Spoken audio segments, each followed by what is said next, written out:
एक महत्त्वाची अपडेट समोर येते। 30 ते 40 जण या सभा मंडप कोसळल्यामुळे दबले गेल्याचं कळतंय। मोठा अपघात म्हणावा लागेल। परभणीतली सगळी दृश्य आहेत। सभा मंडप कोसळलेला आहे आणि या अपघातात 30 ते 40 जण या ढिगाऱ्याखाली दबले गेले आहेत। परभणीच्या मनवतमध्ये सभा मंडप कोसळलेला आहे। या 30 ते 40 जण दबले गेल्याची माहिती मिळते। प्रशासनाकडून सध्या बचाव कार्य सुरू आहे। परभणीत मानवतमध्ये सभा मंडप कोसळला। हनुमान मंदिरासमोरील हा सभा मंडप कोसळला आणि शनिवार असल्यामुळे इथे भाविकांची मोठी गर्दी होती, त्यामुळे जखमींचा आकडा हा मोठा आहे। परभणीच्या मानवतमध्ये सभा मंडप कोसळलेला आहे। त्यात आज शनिवार आहे आणि हनुमान मंदिराच्या समोरच हा मंडप होता। शनिवारी हनुमान भाविकांची मोठी गर्दी असते आणि याच गर्दीवेळी हा अपघात झालेला आहे। सभा मंडप कोसळलेला आहे। यात 30 ते 40 जण मंडपाच्या खाली ढिगाऱ्याखाली दबले गेलेले आहेत।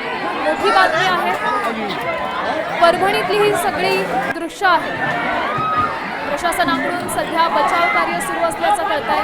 परभणीतल्या मानवतमध्ये हा संपूर्ण प्रकार घडलेला आहे। हनुमान मंदिराच्या समोर असलेला सभा मंडप कोसळलेला आहे आणि त्यात आज शनिवारमुळे हनुमान भाविकांची गर्दी मोठ्या प्रमाणात असते आणि या गर्दीवेळीच हा अपघात झालाय। हा सभा मंडप कोसळला। दुर्दैवानं हा सभा मंडप कोसळल्यानंतर 30 ते 40 जण या ढिगाऱ्याखाली दबले गेले।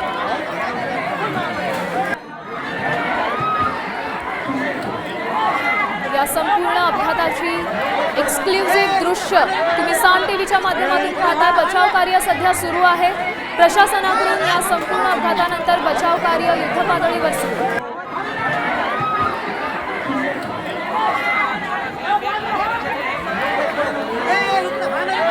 प्रशासनाकडून सध्या बचाव कार्य सुरू करण्यात आलेलं आहे। या दृश्यांच्या माध्यमातून आपण परिस्थितीचं गांभीर्य लक्षात घेऊ शकतो।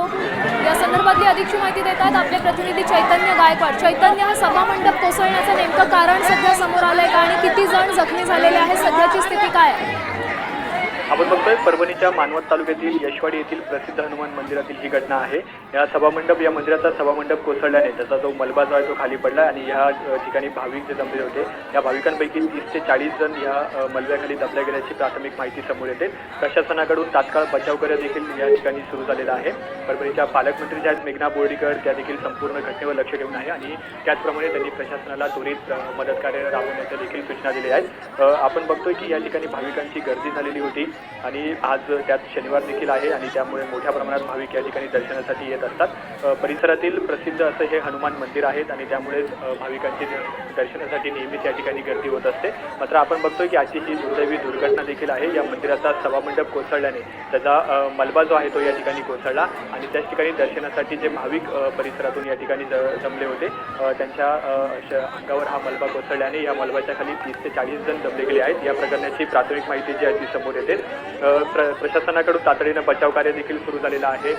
तातडीने युद्धस्थळावर बचाव कार्य राबवलं जात आहे। जे मलब्याखाली जे भाविक अडकलेले आहेत त्यांना बाहेर काढण्याचं काम देखील या ठिकाणी सुरू असल्याचं आपण दृश्यांमध्ये बघू शकतो। मात्र एकूणच खरं तर दुर्दैवी अशी ही घटना म्हणता येईल। परिसरातील नागरिक जे आहेत ते देखील या ठिकाणी जमलेले आहेत। त्यांच्याकडून देखील प्राथमिक मदत कार्य जे आहे ते या ठिकाणी राबवलं जात आहे। जिल्हा प्रशासनाचे अधिकारी चैतन्य, तुम्ही आमच्यासोबत असे जोडलेले राहा। आपण प्रेक्षकांसाठी ही बातमी पुन्हा एकदा सांगूयात। परभणीत मानवतमध्ये मंडप कोसळलेला आहे, सभा मंडप कोसळला आहे। प्रशासनाकडून तात्काळ बचाव कार्य सध्या सुरू आहे। तर आज शनिवार आहे। हनुमान मंदिरासमोर हा सभा मंडप कोसळलेला आहे। शनिवार असल्यामुळे हनुमान भाविकांची गर्दी तर मोठ्या प्रमाणात होती आणि या गर्दी असतानाच हा सभामंडप कोसळला आणि 30 ते 40 जण या मलब्याखाली अडकल्याचं सध्या समजतंय। चैतन्य, मी पुन्हा तुमच्याकडे येईल। सध्या बचाव कार्य सुरू असल्याचं कळतंय, काय स्थिती आहे?